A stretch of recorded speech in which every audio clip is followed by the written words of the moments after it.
Desde su juventud y como consecuencia de la pobreza temprana, Raymond Patriarca Sr. demostró una mezcla letal de ambición y bestialidad, convirtiéndose en un jugador clave en el inframundo de Providence. Nadie podía imaginarse en el período entre guerras que aquel muchacho amargado y desafiante rebautizaría a la familia de Nueva Inglaterra bajo su apellido. A lo largo de su carrera fue condenado en múltiples ocasiones, pero su capacidad para manipular tanto a aliados como a enemigos lo mantuvo siempre al mando de sus negocios. Conocido por su brutalidad contra sus enemigos y contra quienes le incumplían, también era un hombre de palabra comprometido con sus fieles. De la boca del mafioso Vincent Teresa salían las siguientes palabras: Patriarca no era como Genovese o el viejo Joe Profaci. Se aseguraba de que sus hombres recibieran un buen salario. A continuación, el ascenso y caída del patrón Raymond Patriarca.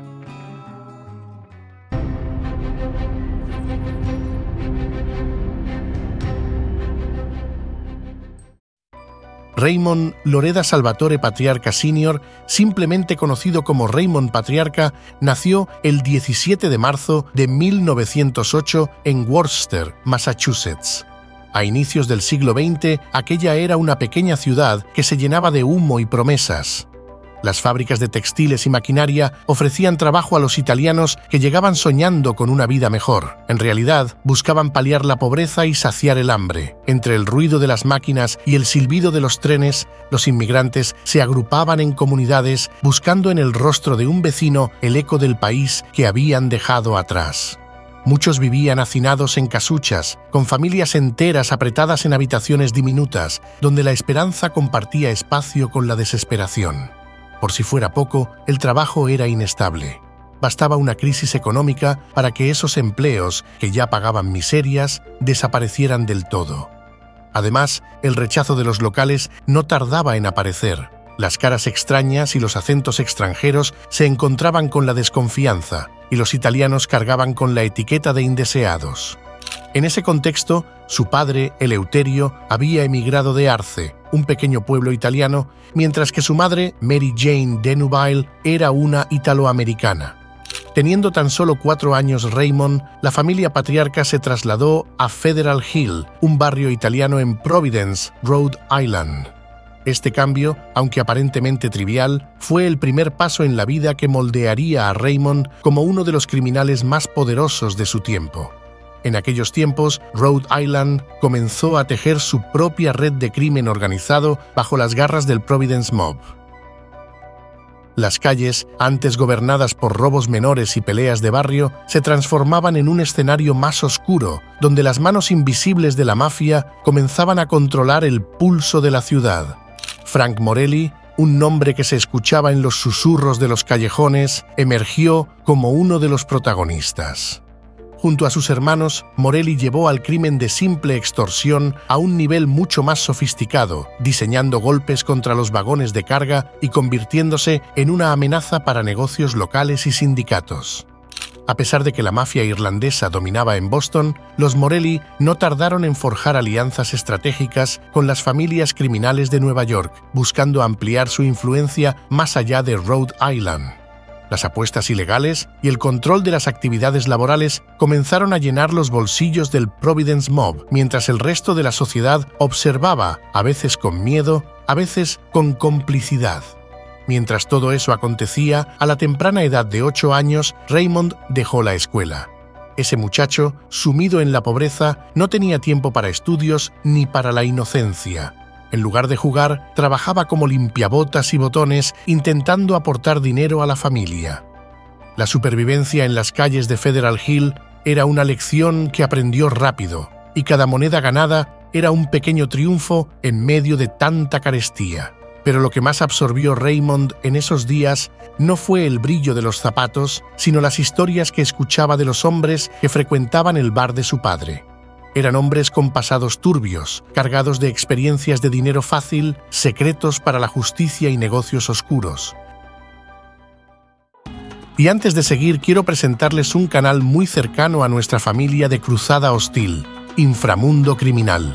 Allí encontrarán videos sobre la misma temática, pero con un enfoque especial en personajes del inframundo criminal de México, Colombia y otros lugares similares. Les dejo en la descripción de este video el enlace a dos de sus videos más recientes, Pablo Escobar y El Mayo Zambada. Suscríbanse y déjenles un comentario diciéndoles que vienen de parte de la gran familia de Cruzada Hostil. En 1925, apenas siendo un adolescente, ese mismo muchacho ya estaba sumergido en el mundo criminal. Para aquel entonces se le acusó de robo armado, secuestro de camiones y hasta de abrir cajas fuertes. Estos eran los años de la prohibición. Sin duda, una era de transformaciones, no solo para la sociedad de Massachusetts y Rhode Island, sino también para aquellos que sabían cómo aprovechar el caos. En 1920, la venta de alcohol se volvió ilegal, pero el deseo de la gente de seguir bebiendo no desapareció. En lugar de obedecer la ley, las ciudades comenzaron a llenarse de operaciones clandestinas. Las calles, antes transitadas por obreros y comerciantes, se convirtieron en el terreno de juego de bandas que traficaban alcohol. Los italianos y los irlandeses, en particular, luchaban por el control de estos nuevos y lucrativos territorios. En medio de este caos surgió Raymond Patriarca, quien pronto demostró ser mucho más que un ladrón de poca monta. La competencia entre bandas por el control de las operaciones de alcohol ilegal era feroz. Cada calle, cada esquina de Massachusetts y Rhode Island era una batalla y las peleas entre italianos e irlandeses dejaban un rastro de cadáveres por las ciudades.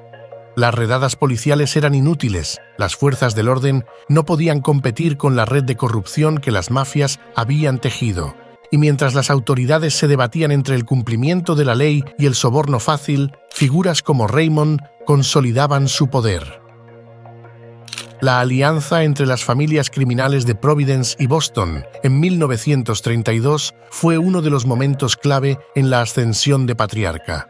En los pasillos oscuros y llenos de humo de los bares clandestinos, se selló el pacto entre los Morelli y los Messina, fusionando sus operaciones en una sola organización, que pasaría a llamarse la Familia Criminal de Nueva Inglaterra. En 1933 fue condenado a 5 años de prisión por robo. Para muchos, ese habría sido el fin. Pero para Patriarca fue solo un tropiezo temporal. Solo 4 meses después de entrar en prisión, salió en libertad bajo circunstancias tan turbias que solo aumentaron su leyenda. Un tal padre Fagin supuestamente había intercedido por su liberación. El único problema era que ese padre no existía. La petición de libertad condicional había sido fabricada por Daniel Coakley, un político corrupto cercano al gobernador. Coakley fue destituido y exiliado de la política, pero Raymond salió fortalecido del escándalo. No solo había escapado de la justicia, sino que había demostrado que podía manipular el sistema a su favor, dejando claro que en su mundo los límites entre la política y el crimen eran inexistentes. A medida que los años avanzaban, Raymond se convirtió en una figura temida y respetada. Su poder fue alcanzando más allá de las fronteras de Rhode Island. Cuando terminó la prohibición en 1933, Patriarca no perdió su propósito. Al contrario, se preparó para la siguiente etapa de su dominio, listo para extender su influencia sobre Nueva Inglaterra en los años venideros. En aquellos tiempos, conoció a una joven llamada Helen Mandela, una enfermera con conexiones familiares que, como todo en la vida de Raymond, no eran del todo inocentes. El cortejo fue rápido, quizá demasiado rápido para los estándares de aquellos tiempos, pero para Raymond, el tiempo no era un lujo que pudiera permitirse. El 2 de febrero de 1939 contrajeron matrimonio. Tan solo un año antes de la unión, Patriarca fue apodado el enemigo público número 1 de Providence. En los años 40, el panorama del crimen en Nueva Inglaterra se transformaba a un ritmo vertiginoso, con Raymond en el centro de este cambio. En las calles, la tensión aumentaba. La familia del crimen de Nueva Inglaterra, que todavía no tenía un jefe claro, observaba cómo Patriarca comenzaba a consolidar su influencia no solo entre los capos italianos, sino también en las familias criminales rivales, como los irlandeses. La guerra por el control de los negocios ilegales estaba a punto de comenzar. Para 1941, poco a poco, comenzó a apoderarse del lucrativo negocio de las apuestas ilegales, asfixiando a los pequeños operadores y extorsionando a los que no se alineaban con su modo de hacer negocios. Los años siguientes lo vieron expandir su imperio, con el robo de cargamentos y la extorsión como sus principales fuentes de ingresos. Mientras la guerra devastaba Europa, en Nueva Inglaterra, los negocios ilícitos de Raymond florecían y él no dejaba que nada ni nadie se interpusiera en su camino. 2 años después, mientras muchos estadounidenses luchaban en el extranjero, Patriarca se dedicaba a sofocar a sus enemigos en casa. Su competencia principal venía del irlandés Carleton O'Brien, un gángster que también operaba en el negocio de las apuestas y con quien la rivalidad pronto se tornó violenta. Las calles de Providence se convirtieron en el escenario de ajustes de cuentas y actos de intimidación, mientras Raymond y O'Brien peleaban por el control de la ciudad. Pero el primero, como siempre, jugaba a largo plazo.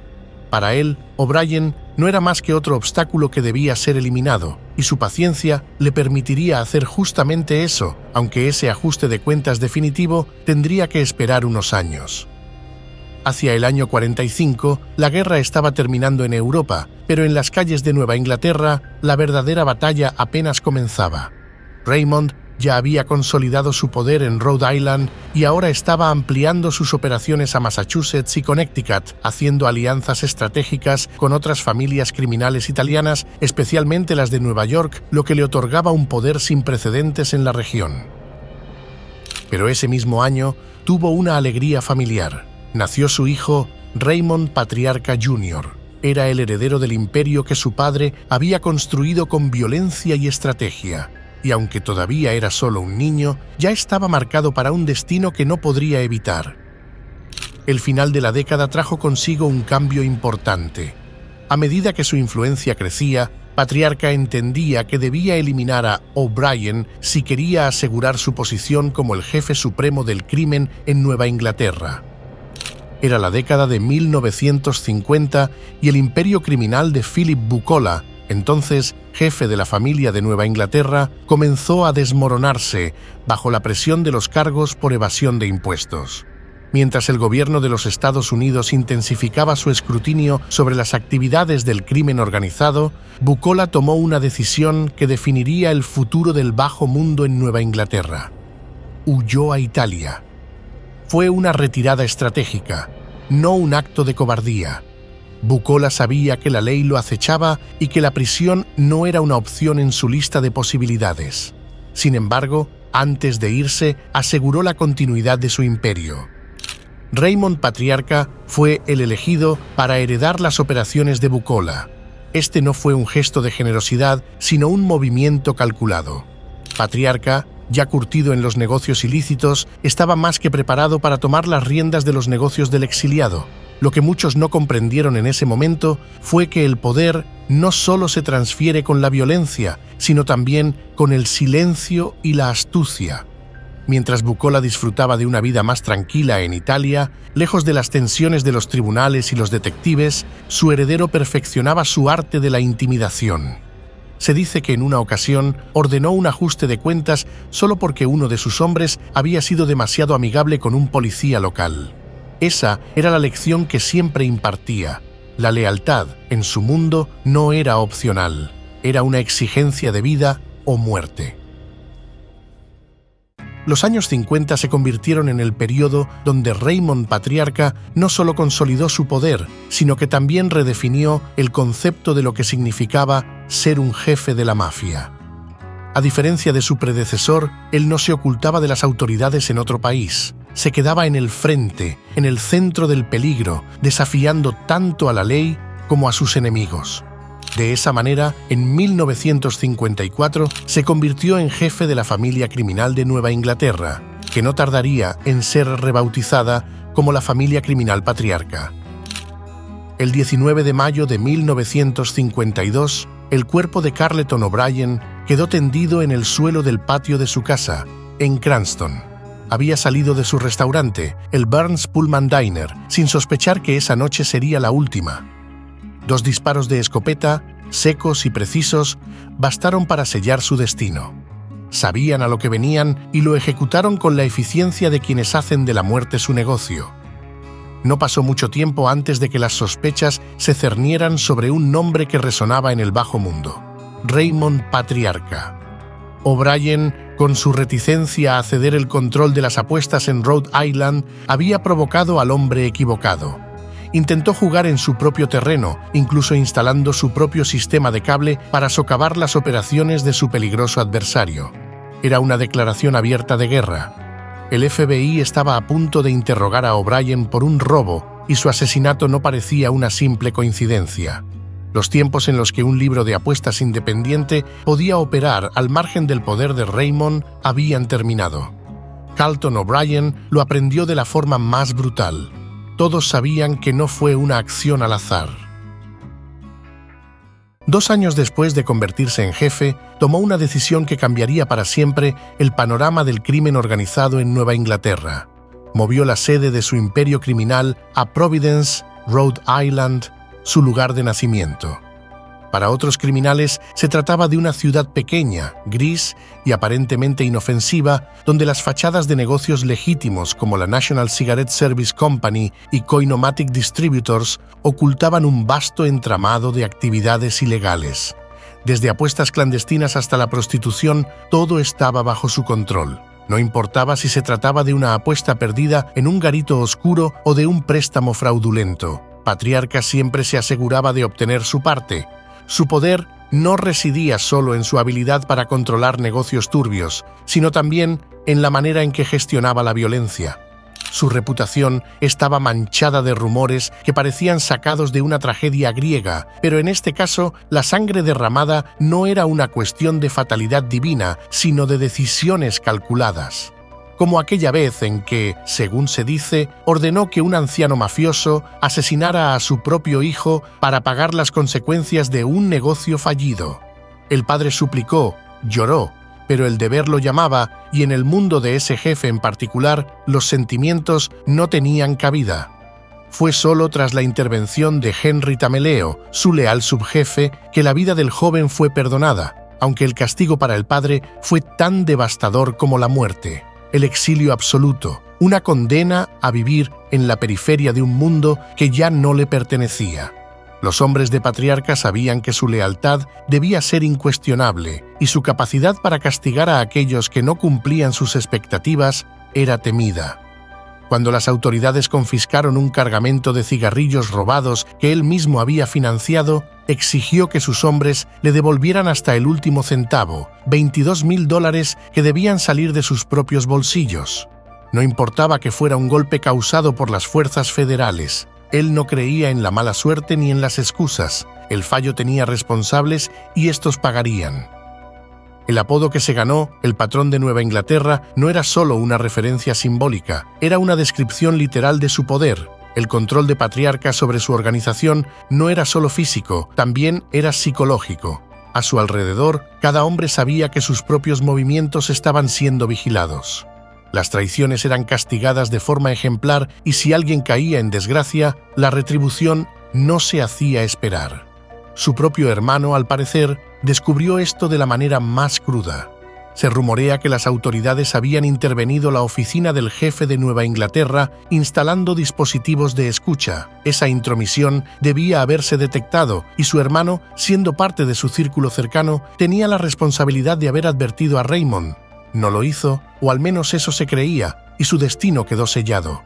A los pocos días, fue encontrado muerto. No hubo gritos ni súplicas, solo una lección más de lo que significaba desobedecerlo.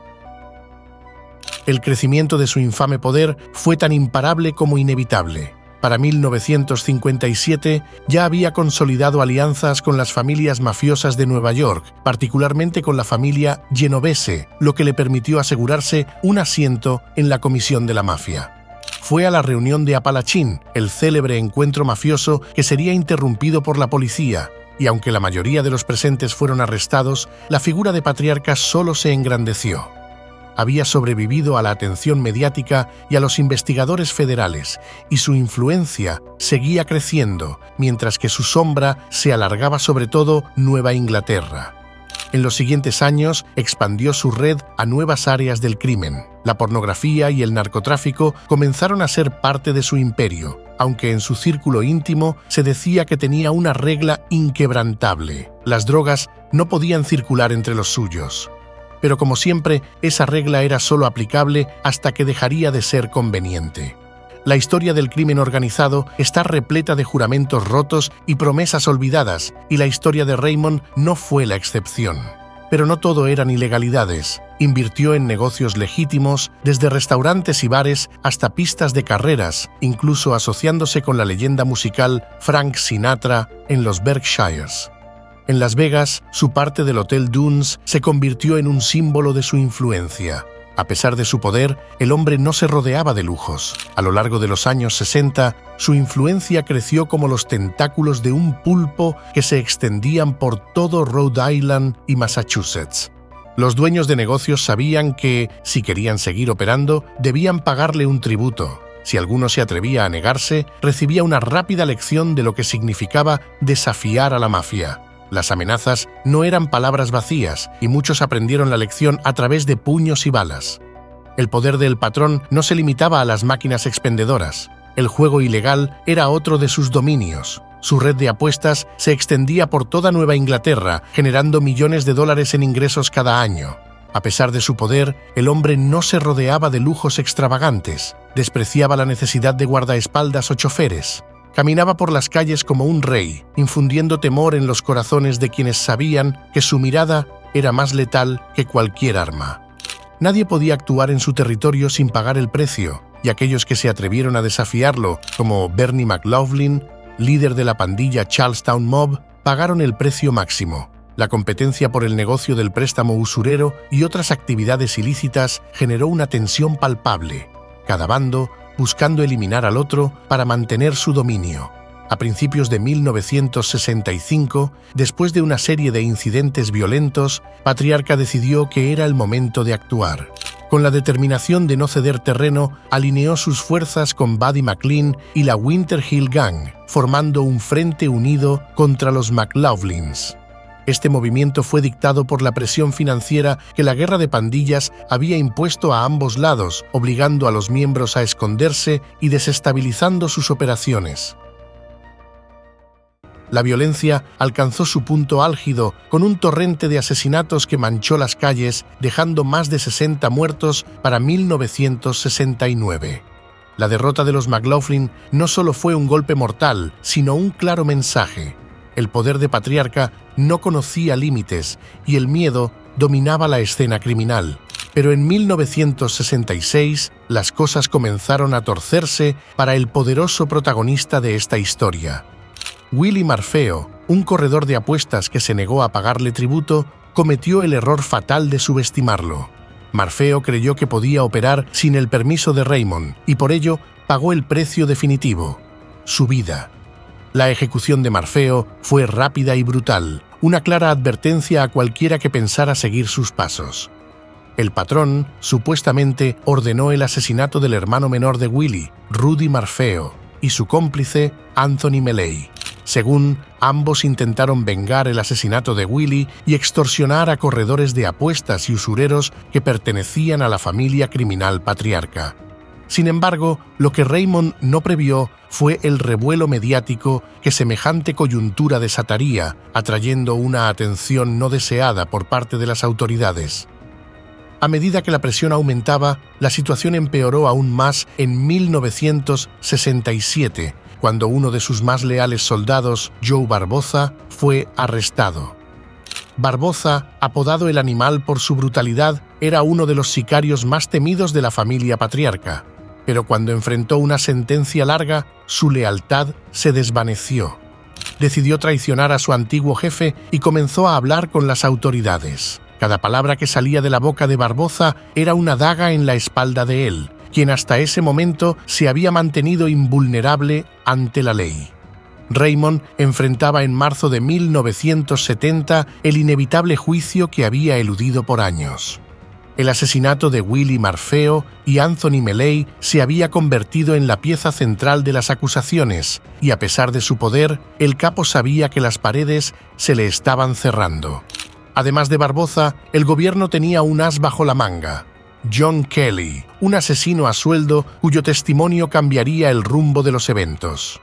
Kelly no se detenía ante nada. Era el tipo de hombre que hacía lo que se le pedía sin hacer preguntas. Sin embargo, esta vez, su lealtad a Patriarca flaqueó y se convirtió en la pieza clave del caso. Declaró ante la corte cómo su jefe había orquestado los asesinatos, cómo cada palabra del jefe era una orden que debía cumplirse sin vacilación. Kelly describía los crímenes con una frialdad escalofriante, mientras los fiscales asentían satisfechos. Las paredes de la sala del tribunal se llenaban del eco de sus confesiones, mientras Raymond, en su asiento, mantenía una fachada imperturbable, como si todo aquello fuera solo una molestia menor. El veredicto fue rápido, casi impersonal. Fue condenado por conspiración para cometer asesinato, una sentencia que en cualquier otro hombre habría significado el fin. 10 años tras las rejas, sentenciaron. Pero para un hombre como él, aquello no era más que una fase. Los jueces y fiscales se congratulaban de haber atrapado al gran jefe, pero no entendían que las rejas no serían suficientes para contener su poder. Desde la prisión, su imperio continuaba funcionando como el Big Ben, cada engranaje en su lugar, movido por las órdenes que él seguía emitiendo, de alguna forma, desde su celda. En 1971, mientras el resto de los internos se acostumbraba a la monotonía de la vida en prisión, él seguía siendo el rey. A través de abogados, mensajes codificados y sobornos, mantenía el control de su familia criminal y los negocios continuaban como siempre. Las apuestas seguían fluyendo, los préstamos con intereses exorbitantes continuaban quebrando a quienes osaban pedir ayuda y las muertes, cuando era necesario, seguían ocurriendo. A mediados de la década, en 1975, después de haber cumplido solo la mitad de su condena, fue puesto en libertad condicional. El sistema penitenciario había hecho su trabajo, al menos en papel, pero nadie se engañaba. Su regreso al mundo exterior fue recibido con sonrisas hipócritas por los mismos que alguna vez habían temido su poder. El patrón, sesentón, pero no menos peligroso, volvía a un mundo que él mismo había moldeado a su imagen. No pasó mucho tiempo antes de que las autoridades volvieran a enfocar sus miradas en él. El capo había aprendido a moverse entre los hilos invisibles de la ley y el crimen, pero esos hilos comenzaban a enredarse de nuevo. En 1980, las acusaciones volvieron a perseguirlo. Esta vez se decía que había orquestado otros 2 asesinatos. Los fiscales estaban más decididos que nunca a llevarlo a juicio, a terminar lo que habían empezado 10 años antes. Pero el tiempo, ese enemigo silencioso, había comenzado a mostrar sus efectos en el viejo capo, ahora setentón. Su salud ahora estaba deteriorada, su corazón ya no latía con la misma fuerza que lo había llevado al poder décadas antes. Los abogados de Patriarca pintaron una imagen de un hombre frágil, incapaz de soportar el estrés de un nuevo juicio. Se presentaron informes médicos que detallaban sus problemas cardíacos, y el juez, quizás influenciado por la edad del acusado, cedió. Raymond, una vez más, había logrado esquivar la justicia. No era que las autoridades no supieran lo que había hecho, simplemente su enfermo y arrugado cuerpo se había convertido en su último escudo. Pero mientras los abogados discutían en las cortes y los fiscales buscaban justicia, la verdad detrás de los juicios anteriores comenzó a emerger lentamente. John Kelly, aquel asesino a sueldo que había testificado contra él en 1970, había mentido. Su testimonio había sido manipulado, respaldado falsamente por agentes del FBI como Harold Paul Rico. Pero para él ya era demasiado tarde. Aunque la justicia intentaba limpiar su nombre, él ya había pagado con años tras los barrotes por crímenes que, aunque cometidos bajo su mando, no habían sido juzgados de manera justa. En la década de los 80, Raymond Patriarca seguía siendo la figura indiscutible del crimen en Nueva Inglaterra. A pesar de las constantes batallas legales, su dominio no mostraba signos de debilidad. La mafia lo respetaba, las autoridades lo temían, y aunque los juicios lo acechaban, nadie parecía poder detenerlo. Pero en 1981, los informes sobre su salud empezaron a filtrarse. Problemas del corazón, decían algunos. La diabetes, susurraban otros. Los rumores se mezclaban con las acusaciones, pero lo único cierto era que el capo comenzaba a mostrar señales evidentes de desgaste. Las reuniones con sus subordinados se hicieron menos frecuentes y los paseos escasos. A finales de 1983, las cosas se complicaron. El patrón fue inculpado por ordenar el asesinato de Raymond Baby Curcio, un movimiento más en la larga lista de muertes atribuidas a su comando. Esta vez, la razón era personal. Un roce con uno de sus familiares había provocado la ira del viejo capo. La policía intensificó su vigilancia, sabiendo que cada paso que daban lo acorralaba más, pero él, incluso con el peso de la enfermedad sobre sus hombros, parecía imperturbable. En marzo de 1984, mientras su cuerpo agonizaba en una cama de hospital, fue arrestado nuevamente, acusado de orquestar otro asesinato, el de Robert Kandos. Este último, un ladrón de bancos, había despertado las sospechas de Patriarca. Temía que hablara, que traicionara al círculo que tanto esfuerzo le había costado proteger, pero esta vez no habría una salida fácil. Las autoridades lo sabían. Raymond estaba en su punto más débil y el círculo legal comenzaba a cerrarse definitivamente. El 11 de julio de ese año, el infierno que llevaba dentro se consumió por completo. Los paramédicos llegaron a la casa de su amante solo para encontrar al capo en pleno paro cardíaco. Intentaron reanimarlo, lo conectaron a una máquina que le devolviera el ritmo, pero fue inútil. A la 1 de la tarde, el patrón, el hombre de 76 años que había controlado la vida y muerte de tantos, se rindió finalmente al único enemigo que no podía eliminar: su propio corazón. Está enterrado en el cementerio Gate of Heaven en East Providence, Rhode Island. Su muerte dejó un vacío importante en el inframundo, un eco de preguntas sobre quién podría asumir el control de un imperio que había mantenido bajo su yugo desde hace 30 años. Se puso la sotana para cometer sus delitos. Se convirtió en el eterno subjefe que todos querían ver como el gran jefe, pero nunca lo logró. Anielo Neil de la Croce. Tiene su historia completa en el video que está justo ahora en pantalla.